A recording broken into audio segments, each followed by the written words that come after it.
Some area teachers are working 2 jobs in order to get by. Now they're asking voters for some help. And the man accused of kidnapping Jamie Kloss is back in court. We're breaking down the developments from today's hearing. Plus, a good deed will help farmers in need in Nebraska as they work to clean up after this month's flooding. From the Channel3000.com Alert Center, this is News 3 Now at 6. Developing late this afternoon, a Wisconsin appeals court has sided with Republicans and reinstated laws passed during a lame duck session. The laws weaken the powers of Democratic Governor Tony Evers and Attorney General Josh Kaul. The appeals court put on hold a ruling made last week striking down the laws as unconstitutional. This means that while the legal fight continues, the lame duck laws will remain in place. Governor Evers took some actions while the ruling was in effect and the laws were not enforceable. He rescinded 82 appointments made by Republicans, and Kaul moved to withdraw Wisconsin from a lawsuit seeking to repeal the federal health care law. Sun Prairie voters will decide Tuesday if they want a new high school built in that district. They'll also be asking whether the district should dedicate $5 million to increasing teacher pay. Keely Arthur joins us with those details. Well, Charlotte, Sun Prairie says it's unable to pay their teachers as much as other districts in Dane County, causing some teachers to leave the district or take on a second job. And he says, Prairie View Middle School teacher Erica Fessler-Enders is doing exactly what she always wanted to do. well, I was one of those kids when you're really little that you play school in the basement. But living out her childhood fantasy Tell me more about the third one. comes at a price. Well, I work here full time, and then I also run our school's drama club and our student council. And then I waitress 2 to 3 nights a week. After getting stopped by a patron at the restaurant, Why are you here? Like, tell me more about, are you still teaching? she decided to explain her situation in a Facebook post and urge voters to approve a Sun Prairie referendum that would increase compensation for all teachers. And everyone was incredibly supportive and sharing it. It's just a high priority for us to be able to bring our average teacher compensation up to the market for Dane County. Superintendent Brad Sarin says his district is growing rapidly, and because of state revenue caps, there simply isn't extra money to boost teacher pay. Any new revenue that we get goes immediately to providing for transportation and services and teachers in the classroom and technology and textbooks. And we don't have a lot of leftover money to dedicate to teacher compensation. 2 referendums are on the ballot. The first asks for $165 million to build a second high school. The other asks to raise the state revenue limit by $5 million per year to operate the new school.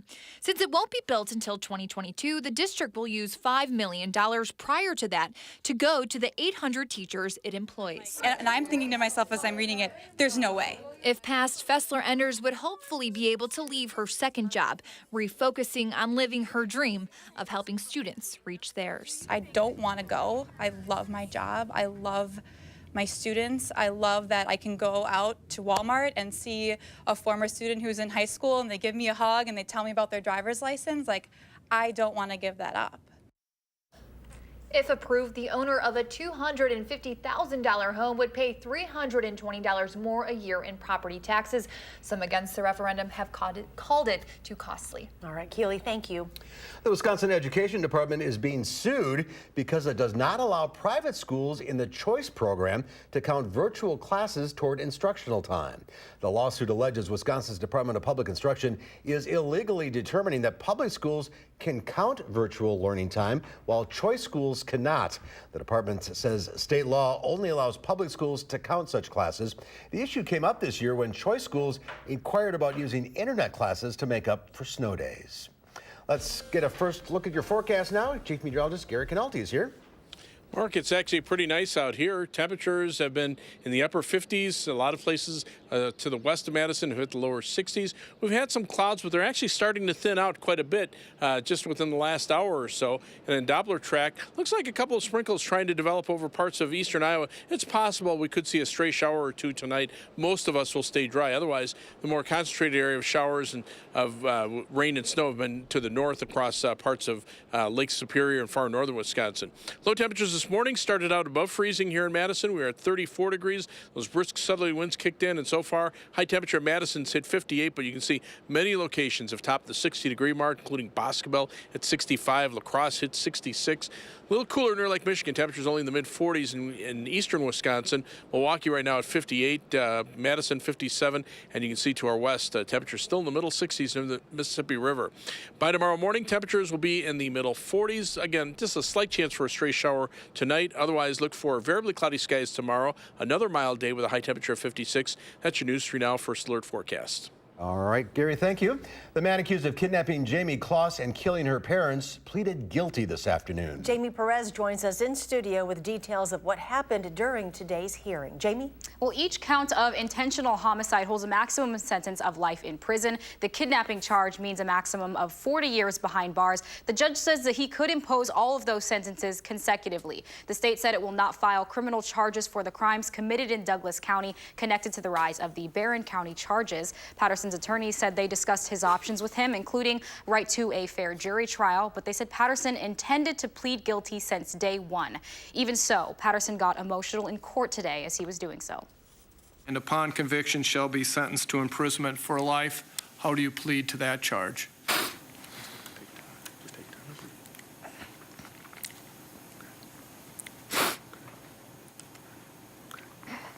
Guilty. The judge revoked Patterson's bond before adjourning the courtroom this afternoon, and Patterson's sentencing is scheduled for Friday, May 24th at 1:30 p.m. All right, Jimmy, thank you. Police are raising funds for a child who was directly affected by the deadly shooting in Beaver Dam. Stacia Hollingshead was shot and killed on Saturday. Police say her ex-husband has been charged with homicide. In the fundraiser, police said a child, quote, was caught in the middle of a tragic situation. Officials hope the community will help support the child. The custodian of the account is the Beaver Dam Police Charity, and all funds raised will benefit the child. There are several ways to donate. Just head over to channel3000.com for more information. And lawmakers have the chance to tour the state's crime labs as Attorney General Josh Kaul makes his case for more analysts. Governor Evers' state budget calls for spending nearly $2 million to create 17 more positions at the labs in Madison, Milwaukee, and Wausau. The hope is these positions will prevent delays in evidence testing and establish new pay progressions for forensics analysts. Budget deliberations are set to begin next week, with agency heads briefing members of the legislature's Joint Finance Committee. The first tours are set for Thursday in Milwaukee and Madison. The Wausau lab tour will take place on Monday. Madison is starting a new initiative to support diverse entrepreneurs in Madison. The Equity Business Initiative will target resources to support Madison businesses owned and operated by people of color. The first step will be to look over the city's current business development programs. Then it'll launch an Equity Business Initiative Fund where people can receive coaching and grants to prepare them for owning a business. A new report shows Satya Rhodes Conway has raised more money in the race for Madison's next mayor. The State Journal reports in the latest fundraising period from February 5th through March 18th, Rhodes Conway raised almost $126,000, while Mayor Soglin had $77,000. As far as overall fundraising, from July 1st until now, Rhodes Conway has raised $210,000 compared to Soglin's $189,000. The spring election is on Tuesday. A Janesville school project is landing a group of students meetings with state and national leaders. Our Rose Schmidt was there as they sat down with Wisconsin's governor today and explains their research. Rose? Yes, well, 10 students in the AP government class at Parker High School are headed to Washington, D.C. to research national topics and talk to national leaders, while 3 other students are focusing on Wisconsin issues. And I spoke with them today while they spent the day in Madison conducting research for their projects.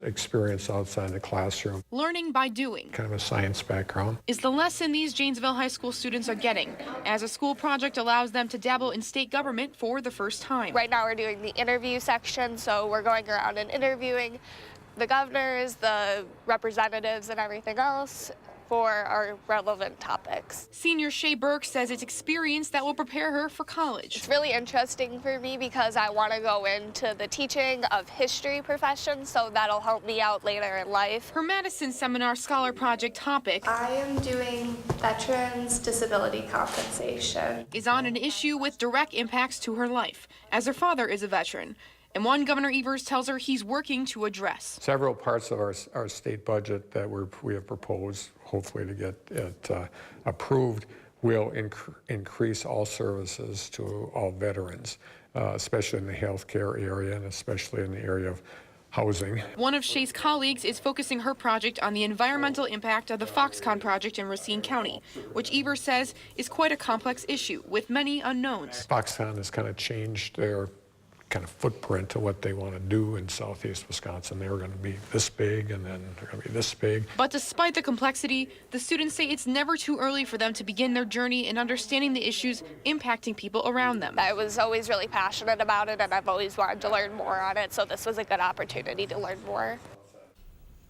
Shay and the other students in the Madison Seminar Scholars Program also met with Representative Deb Kolste, who represents Janesville, and the head of the liberal Group 1 Wisconsin Now. And Governor Evers' policy director is actually a Parker High School graduate. All right, Rose Schmidt, thank you. Local advocates react after a cut to funding for the Special Olympics. And enrollment at schools in Janesville is a concern with the number of students the lowest in a decade, something that has parents concerned.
Education Secretary Betsy DeVos has proposed pulling federal funding from Special Olympics in her latest budget. $18 million would be cut from the organization's Unified Champion Schools program, which helps increase inclusivity inside the classroom.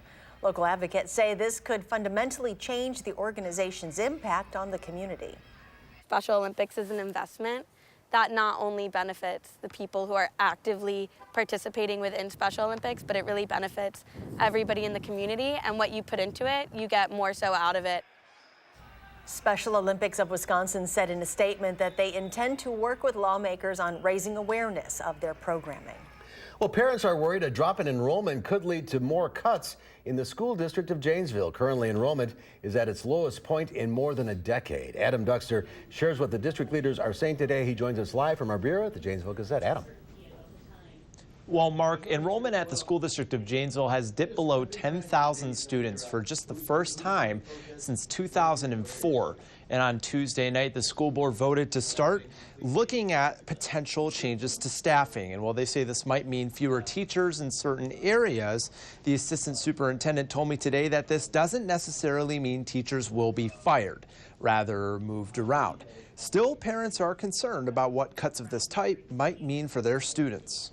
It's a big concern for us. You know, we want our kids to have every opportunity to excel and do well and have a lot of different opportunities available to them, and those are starting to really go down. Again, leaders within the district say these changes won't be made right away and that they'll be meeting over the course of the next several weeks to discuss their best options. The assistant superintendent told me they want to make as few changes as possible, but the drop in enrollment might force them to do something. All right, Adam Duxter reporting live from Janesville. Thank you. An area farmer is doing something good by showing love during a time of loss. And there's a slight chance of a shower in the forecast overnight. Gary's got the details next. The First Alert forecast.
A Columbia County farmer is doing something good for his colleagues in Nebraska. Farmer Joe Keller is on his way to help farmers in Nebraska right now. He spent the last few days collecting supplies for them since they've suffered nearly $8 billion in crop and cattle losses. Friends and family gathered to send Joe on his way. He plans to return on Sunday. Good for him.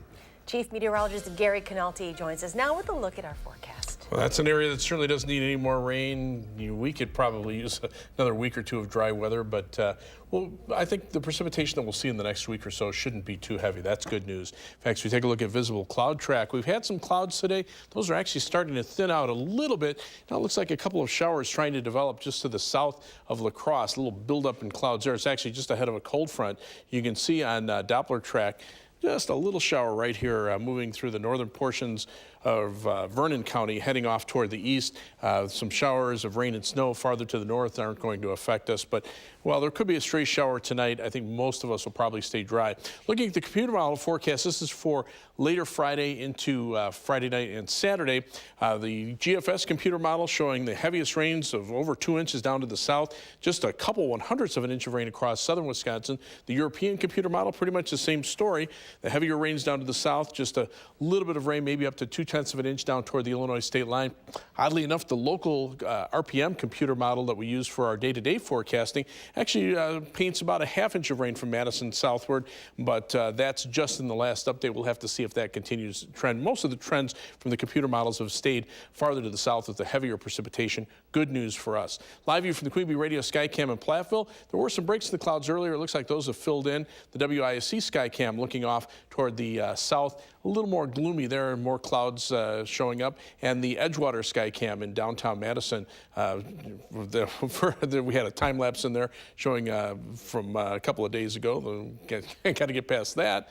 Let's see if we can get to there we go. Here's the WISC sky cam. You can see some clouds on the distance horizon, a little bit of clearing overhead, and here's the Edgewater sky cam showing still some ice on the southern end of Lake Mendota. As we check out the almanac for today, our high temperature topped out at 58 degrees, low temperature 34, so above the normals of 48 and 29. Right now, our temperature 57 with mostly cloudy skies, winds out of the south-southwest at 17 miles per hour. In fact, while temperatures are still in the 60s to our south and west, almost 70 in parts of Iowa, mainly 50s across the state of Wisconsin, but the winds are still pretty brisk. 17 miles per hour here in Madison, 22 miles per hour in Dubuque. But notice the wind gust. Here in Madison, a gust last hour to 32 miles per hour. Dubuque, a gust to almost 40 miles per hour. That'll be mainly for this evening. Those winds should die down pretty quickly overnight. Upper level winds are from west to east, still bringing in some milder Pacific air, but these clouds will thicken up to the point. There's actually a weak cold front to our north and west that could trigger a stray shower. Temperatures will still be fairly mild behind this first front. We'll only drop a couple of degrees for tomorrow. The second front will have a little more cooling. That will affect us as we head toward the weekend. Temperatures right now, 60s, 70s, even an 80 across parts of northern Kansas. So there is some milder weather to our south and west, and at least I think we'll still be in the mid-50s for tomorrow. Look for mostly cloudy skies overnight, a stray shower possible, low temperature dropping to 46. Tomorrow, another mild day, high temperature at 56 degrees with variably cloudy skies, so a mix of clouds and a little bit of sun. On future track, you can see those southerly winds continuing overnight, but they shift to the northwest by morning. Temperatures dropping to the mid-40s by morning. Tomorrow's high temperature mid-50s, even though the winds will be out of the north and northwest. Tomorrow night, look for low temperatures to drop into the lower 30s. Then thicker clouds arrive on Friday, and that's when the chances for rain start to arrive, especially in the afternoon. High temperatures lower 50s. Again, latest computer model forecast, maybe up to a ½ inch of rain, probably less than that for Madison southward from late Friday into Saturday. As we look at the 7 to 10 day forecast, quiet but cool weather for the weekend, a warm up next week, some showers probably about Thursday of next week. What does Giannis Antetokounmpo do on his day off? Well, he hangs out in Stoughton, of course. Stories coming up in sports.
When you first heard Giannis Antetokounmpo was going to be in Stoughton today, you kind of go, has Giannis ever heard of Stoughton? Well, that's where he spends part of his day off, signing autographs at a meet and greet at Cunis Country Buick GMC.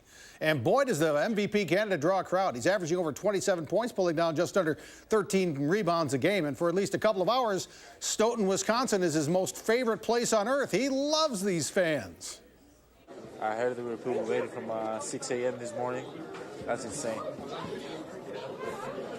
6 years ago, there were like 10 people out there. The Black Sharpie? Black Sharpie? Yes. 6 years after, there's like 1,000 people out there. So I never expected this outcome. Giannis is still signing for the next half hour or so, but there's still a pretty long line at Cunis. He'll be back in Milwaukee tonight because he has a game tomorrow. The Bucks host the Los Angeles Clippers tomorrow night at Fiserv Forum. If you were hoping Jordy Nelson would play for the Packers again, that's not going to happen. Nelson has decided to retire from the NFL after 11 seasons. He played for the Raiders last year, but around here, he'll always be a Green Bay Packer. He spent a decade in Green Bay, caught 550 passes for over 7,800 yards and 69 touchdowns. The Packers cut him in March of 2018, and he had 63 catches for the Raiders last season, but Oakland released him, and Jordy Nelson will retire from the NFL at age 33. The Badger football team will have 14 more spring practices and no spring game this year. They'll have a practice open to the public Saturday, April 13th instead. So who's going to be the quarterback this season? Jack Cohn is the incumbent. He led the Badgers to the win in the Pinstripe Bowl last December. But how will hotshot recruit Graham Mertz unseat Cohn, or will Danny Vandenboom or Chase Wolf surprise everyone and emerge? Paul Chris says Cohn's resume will certainly help him. You know, Jack certainly has some things that, because he played, all right, this is, you know, he's got a list of things that he can point to, and that you guys should probably do because you watched him playing games, and yet, you know, there's still more. I like the way that he kind of grew throughout, you know, those experiences. But I mean, it goes to the basics of how do you move a team. The Brewers' home opener is tomorrow. They'll play the St. Louis Cardinals in Miller Park at 1:10. Can the Brewers possibly reach the heights they did last year? Well, if guys like Christian Yelich and Lorenzo Cain have years like they did last year, well, maybe they can. Cain drove in the run that won the Central Division playoff with the Cubs last year. He'll anchor center field again. Cain says he has just one focus for 2019. Same thing, you know, like I said, one goal every year, and that's staying healthy. You know, I fell a little short of that last year. You know, I had a growing issue. Missed about, 15 games or so. But because I know I need to be out there.